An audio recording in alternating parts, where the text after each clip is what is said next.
Mentioned earlier that Tom Brokaw had an extremely compelling piece, so without further ado, Tom Brokaw.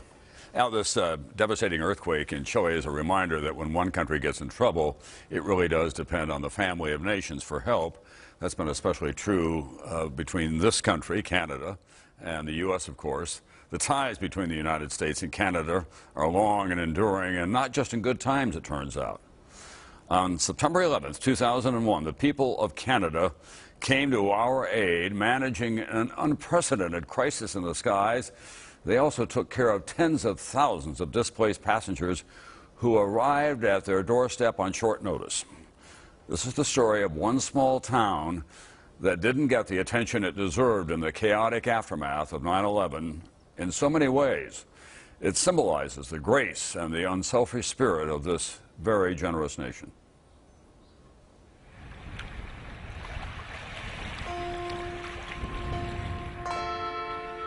September 11th, 2009. This is a scene that has played out in communities for 8 years since the terrorist attacks of 2001.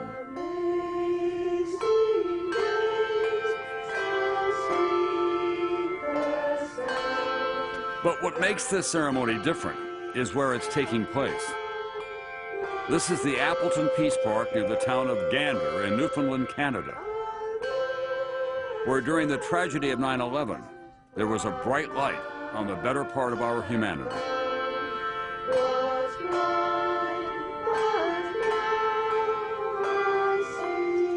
It's a beautiful, beautiful thing that has happened here, and we know that no matter what happens in the world, there are still good people. If this place can be somehow shared with the world would be a much better place.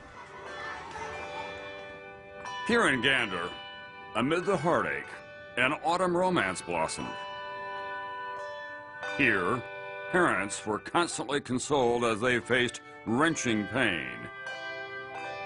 Here, thousands of stranded Americans would form a lasting bond with everyday Canadians who acted with admirable, unwavering kindness.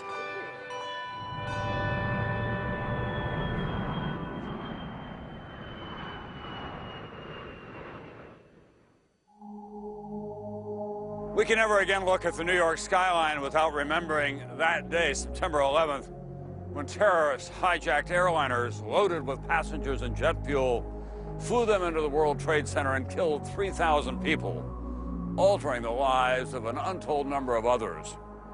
Most of our attention that day, of course, was focused here in New York, but it was a story that reverberated around the world, and it had a special impact on a small Canadian town 1,000 miles north of here, a town that became a safe port in a storm of fear, terrorism, and uncertainty. The province of Newfoundland and Labrador, a former British colony that did not join Canada until 1949, has long been considered Canada's poorest.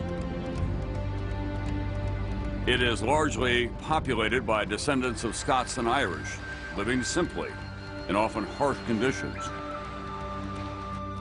Here, neighbors relying on neighbors is a necessity of everyday life. Gander, population 10,000, is a small, two-stoplight town in the northeast corner of the island of Newfoundland. Claude Elliott has been mayor of Gander since 1996. We only have 500,000 people on a massive island.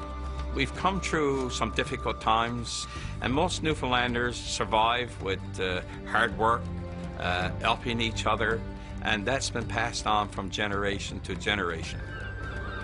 The cold season can come quickly and severely in Newfoundland, but September 11th, 2001 dawns warm and sunny, a typically bucolic day that will be anything but typical as Gander is about to be thrust into the catastrophic events unfolding 1,000 miles to the southwest.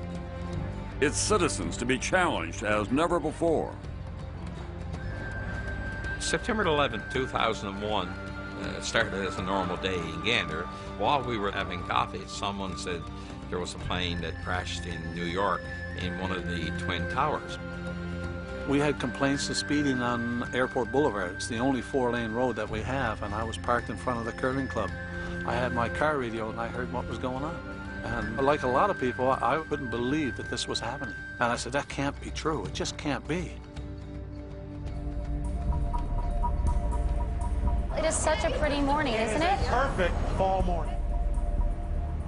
On that September morning, air traffic control veteran Ben Slaney is on his first day in his new position as FAA National Operations Manager. Barely an hour into the workday, there is an ominous development. We were trying to locate American 11. It had shut off its transponder and dropped below radar coverage. Thank you very much. We appreciate the book is called Hughes. We want to go live right now and show you a picture of the World Trade Center. A plane has just crashed into the World Trade Center here in New York City. We saw what appeared to be a fireball at the top of the World Trade Center. We had reports of another aircraft that had deviated from its course. Oh, another one just hit. Something else just hit. U.S. officials say it appears it was a third plane that hit the Pentagon. I ordered a national ground stop, meaning that no other aircraft could take off. And whatever's necessary, just get them stopped now. I don't want any more planes on their frequency taking off. 56 minutes after the North Tower is struck, an unprecedented decision has been made. Every non-military plane must land immediately. For the first time ever, American airspace is closed.